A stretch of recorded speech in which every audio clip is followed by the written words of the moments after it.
Hey everyone, Periphery just released their newest album, A Pale White Dot. I'm really excited to review this one. This is probably my favorite band of all time, so we're going to get right into things with a track-by-track review as well as some of my overall thoughts. Before we do that, make sure to check out the covers I've done for this album as well as the Analyzing Periphery series we're currently doing, where we analyze the Juggernaut concept albums and break down some of their songwriting techniques and the different guitar layers that they have going on in each song. With that being said, let's get right into a track-by-track review of A Pale White Dot. Starting off with track number 1, Obsession, I really like the electronic elements this album opens up with. I think it's a little bit of a darker twist on their normal electronic sounds. There's sort of a video game vibe going to it, and I think it creates a really nice background for Spencer's vocals to fit in.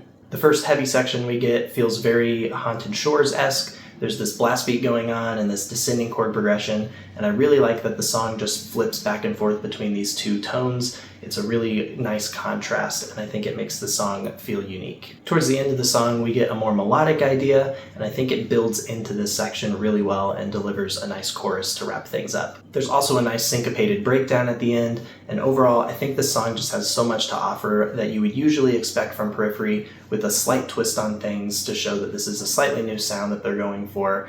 We get electronic elements, we get a heavy breakdown, we get a melodic chorus idea, we get blast beats and kind of black metal inspired things, just all of the stuff that you would expect to hear from them, just packaged in a slightly different way than we're used to hearing. For an opening track, I think this sets the tone of the album really nicely, and it makes me very excited for the rest of the album. Next up, we've got track number 2, Talk. This is actually the longest song on the album, clocking in just above 5 minutes, and I love that this one takes us through a variety of sounds. I think it's a very strong song on this album. A lot of the riffs on this one remind me of P5, especially songs like Wildfire. There's a lot of very rhythmic focused riffs and very energetic driving riffs, and overall the guitar work on this one stands out a lot.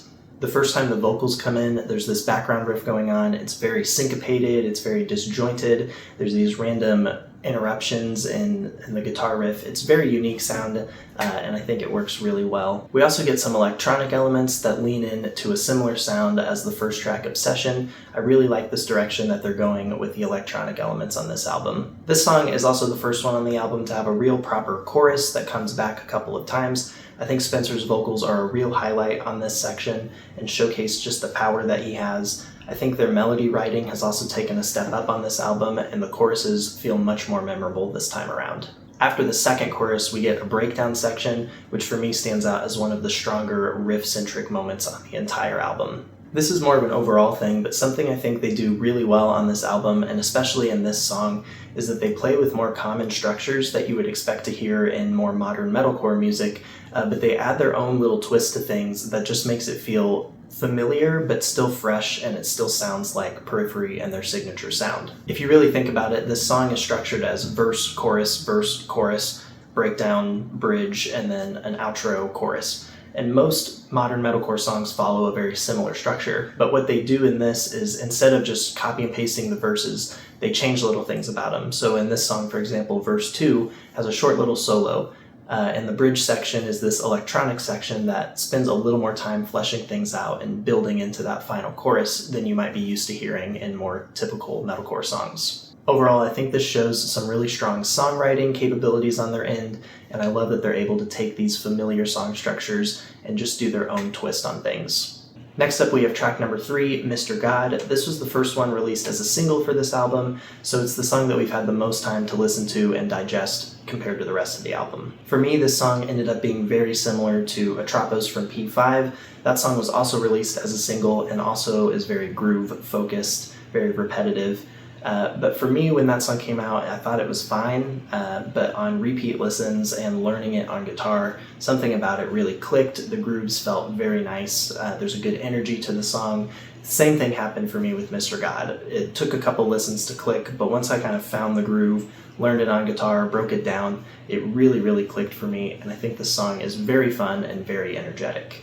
I love the bleak and heavy tone of this song. I also like the new guitars that they're using, the baritone guitars. I think it's just another way that they can add another layer of heaviness. There's also a lot of background elements and production things going on. There's some lead guitar lines. I think all of it just adds to the evilness and the heaviness of this song, and overall this one has really grown on me a lot. Next up, we've got track number 4, Heaven on High. This song opens up with kind of a fake out electronic build-up section. I thought we were going to go into a more pop-oriented sound, but the more heavy sound we get right off the bat is a nice surprise. There's a really cool guitar lead going on, but the main riff underneath that really reminds me of Pliny, especially his normal kind of chord progressions. I really like this opening riff. I think it sounds very unique, and it's very fun. The previous 3 songs on this album felt to me like more standard Periphery tracks, but from this point on, I feel like the album really focuses on the vocals and the lyrics and the melodies, and I think this song executes those ideas really, really nicely. Spencer is a real standout on this song, and I really like that they give his vocals some space and some time to shine. Similar to Talk, this is a song that really plays with more familiar structures. They start with a verse, a chorus, a verse, a chorus. They follow that second chorus up with a solo, and what I really like is that from that solo on, things just gradually break down. So instead of going right into a breakdown, they have a solo that's more melodic, then they get into a slightly heavier riff, but there's still a lot of melody in it. Then the vocals come in, we've got some screams going on, the riff breaks down a little more, takes even more of the melody out of things, and then we get this drop where things just cut into halftime, the drums go into halftime, the guitars get really heavy, but that's not even the breakdown, that's actually a build-up, and then we get a vocal call-out and an actual breakdown, and I really love the structure of that section. It just gradually gets heavier after that solo, and then we build back up into a final chorus that just hits really well, and I really like the songwriting on this song, especially with the structure.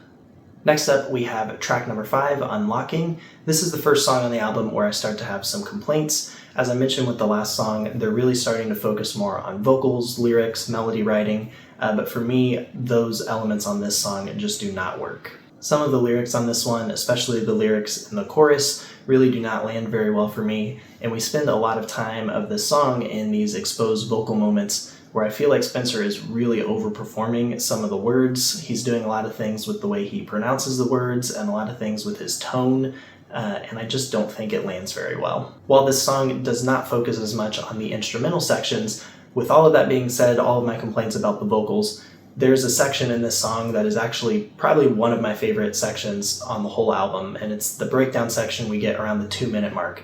It gets really heavy, almost out of nowhere, and there's some really, really strong riff writing going on. That section is a real gem in what is otherwise a weaker song for me, but it keeps bringing me back, and every time I'm listening to this album and that song comes on, I don't skip that song because I really like that middle section. And then the more I listen to this song, the more it grows on me and the more some of those vocal melodies get stuck in my head. Maybe this one will grow on me more over time, but after about 5 or 6 full listen-throughs of this album, it still ranks as one of the weaker songs for me. Next up, we've got track number 6, Subhuman. I think we all knew when we saw that Will Ramos was going to be featured on this song, we knew it was going to be the album's heavy song, and I think they definitely deliver on that front. I'm picking up a lot of prayer position vibes on this one from P3. I really like the triplety feel, and I feel like the heavy riffs aren't as chaotic and noisy as you would expect. I actually really like that they give time and space for some more groove-oriented sections, and there's some simple, kind of disjointed, dissonant melodies going on that are a little easier to latch your ear onto, rather than just bludgeoning you with noise and fast rhythms and that sort of thing. I think the Will Ramos feature works really well. Vocal features are not something that Periphery ever really does, so this is kind of a nice surprise for them. I also like that they don't just utilize him for the breakdown. A lot of bands will do that. They'll feature an artist, and then that person will only come in and do a couple screams on the breakdown, but Will actually gets a couple of lyrics in the verses, and in what is a shorter song, he actually takes up quite a bit of the runtime. I really love the big heavy section of this song, especially Will's vocal delivery. I like a lot of the faster paced rhythms. It really reminds me of the song Artificial Suicide from Bad Omens. Spencer's screams on this one also sound really nice. He's doing some things with his lower scream register that I feel like I have not heard very much of from him. I really like that sound, and I like that he's experimenting with some different types of screams. This song also feels like a good time to mention that the mix on this album is absolutely phenomenal. Nolly always does such a great job with his mixes, but on this one, especially with how low they're starting to tune with those baritone guitars, I feel like they're doing a really good job of making sure that the guitars specifically maintain a lot of impact and punch. Even though they're super low, there's a lot of clarity going on, and a lot of the sounds and laser effects that they're doing cut through really nicely. Overall, this song is a lot of fun, and I think it does a good job being the heavy song on this album. Moving on to track number 7, we have Blackwall. They like to do this where they follow up their heavy song on the album with a more experimental, electronic kind of sounding thing. They did this on P4 with Follow Your Ghost going right into Crush, and then on P5 with Everything Is Fine going into Silhouette. I will say, comparing it to those two, I feel like this one leans a little more into Crush territory, and I'm actually a pretty big Crush defender. I like that more pumpy sidechain sound that they're going for, and I think it works pretty well on this song. Listening with headphones, there's so much going on in the background, there's a lot of ear candy and production elements, and I think it really sounds like something out of the Tron soundtrack. It's practically an instrumental too. There's very few vocals. They only come in at the beginning and the end of the song. I really like what they build up to in the middle and that final chorus with the vocals returning. Overall, it just works really well for me. Next up, we've got track number 8, Malevolent. This is another one that just based off the song title alone, you would expect something a little more heavy, and the song delivers on that front. This one feels very P3 to me with the riffs, especially songs like The Price Is Wrong and Motormouth. There's a lot of riffs going on in this one that I feel are very strong and really reminiscent of their older sound. Spencer's vocal performance on this one is also very strong, especially in the verses where he's doing these transitions into his falsetto voice. I think his delivery works really good on this song. The thrashy section in the middle is a lot of fun, and it really highlights Matt's drumming, which I also feel is a real highlight on this song.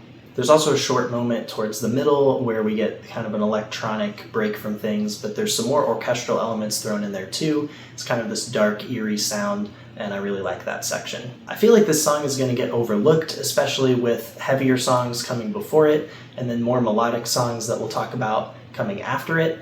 I feel like it's kind of sandwiched in between some other really great songs, but this one actually does a lot to stand out on its own. I feel like there's some very strong instrumental writing, especially in the guitars and the drumming, and Spencer has a pretty nice vocal performance on this one as well. Next up, track number 9, Carry On. For me, this song stands out as the strongest vocal performance on the entire album. The clean vocals feel like some of his best, and the chorus feels like one of their most refined. I really like that he's not overdoing it in these more exposed vocal-centric moments like he does on songs like Unchained, and I feel like his performance is a lot more dialed in on this one. The chorus on this one has been stuck in my head the most, and I feel like it's possibly one of their strongest choruses of all time. There are a couple of heavy moments as well on this song, and overall, everything with this one just stands out to me. This is easily one of my top songs from the entire album. Moving on, we've got track number 10, Neon Valley. I really like the chord progressions in this one, and the instrumental is decent, but overall this song doesn't do too much to stand out. I do feel like we start to dip back more into that overperformed vocal territory,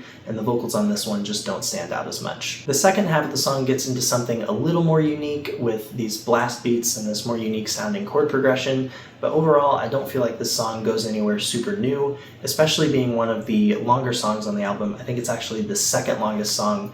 The previous longest song is Talk, and I feel like that one goes into a lot of different sounds and styles, whereas this one just kind of stays stagnant, I feel like, and it doesn't really get into anything super new or super unique. Overall, this one ends up being one of the more forgettable ones for me, especially with it being sandwiched in between Carry On and the following track, track number 11, Everyone Dies Alone. This one clicked for me almost immediately, and I feel like it has so much to offer for fans of this band. This song has very technical riffs, it's got electronic and atmospheric moments, it's got a really nice solo, which I think should be in discussion as one of their top solos of all time. It's got bits of kind of a darker sound, especially after that second chorus, and it has a very, very strong vocal performance in one of their most catchy choruses to date. There's so much to love about this song, and it's one that I've been listening to nonstop since it released. Last but not least, we have the final track, track number 12, A Pale White Dot. This final song works as a nice way to close out the album. It's entirely instrumental and uses acoustic guitars, which is not something that we usually hear from Periphery. The melodies in this one are surprisingly catchy, and I actually really like the more hopeful tone that they're going for to top off what is otherwise a very dark album. This isn't one that I'm going to revisit a lot on its own, but if I'm listening to this album from start to finish, like I usually do with Periphery, this isn't something I'm going to skip, and I think it wraps up things very nice. So that wraps up the track-by-track portion of the review. Let's get into some of my overall thoughts, and we're going to start with the negatives. I don't have many negatives, but for me the biggest one is a couple of vocal moments that are just a bit overperformed, and where some of the lyric writing is not as strong as I would expect from this band. For the most part, I think letting Spencer experiment usually pays off on this album and on their previous albums, but there are moments on this album where it just feels a little out of place and like he's doing too much. This album also feels much more compact, and each song almost feels like a standalone song. Usually they have some kind of interlude or transitional material to connect the songs and help them flow into each other, but without that, each song just kind of works on its own, and with that, I feel like there's a couple of songs that get lost in the shuffle as there's no connective tissue to tie them together. Moving on to some of my overall positives, I think the positives for this album far outweigh the negatives, and I think this is a very strong album from them. While the songwriting is a little more compact, I do think this largely works to their benefit, and they offer a lot of very tightly written songs that have a lot to offer in terms of song structure and unique ideas. The choruses are some of the strongest that they've ever been, and I think largely Spencer's vocal performance on this album is very strong. The soundscape and electronic elements feel very fresh, and I feel like they provide a nice background and ambience for the rest of the instrumental work to shine through. This album has grown on me with each listen, and I feel like it provides a nice twist on their usual sound. In no particular order, if I had to pick a top 3 from this album, I think I would go with Talk, Carry On, and Everyone Dies Alone. For recommendations, I would recommend obviously that you check out the rest of their albums if you haven't already. And if you're looking for more of their side projects, they write a lot of stuff on the side. If you like more of that black metal sound, riffs like the ones in Obsession, I would definitely check out Haunted Shores. They do a lot more of that style of writing. If you like Spencer's vocals, especially more of that experimental, kind of pushing his pronunciations and things like that, check out the King Mothership album. It's more of a musical theater kind of vibe to it. And I feel like his experimentation works a little bit better in that kind of style. If you like their more electronic sounds, especially the electronic sounds on this album, definitely check out Misha and Jake's 4 Seconds Ago project. It's entirely electronic, and they explore more of that kind of soundscape. For me, there really is no other band that scratches the same itch as Periphery, but some of the bands that I found through them were Veil of Maya, Era, Protest the Hero, bands like that. And I know those are kind of basic recommendations that a lot of you probably already know if you're really into this band, but that's the best that I can offer you at this time. Anyways, that's going to wrap things up for this review. Definitely let me know what your top 3 songs from this album are and what your overall thoughts are. I'm really curious to hear what you all think. Make sure to subscribe and stick around if you like this kind of review, and let me know what other albums you'd like me to review in this style. That's going to wrap it up, and I'll see you in the next video.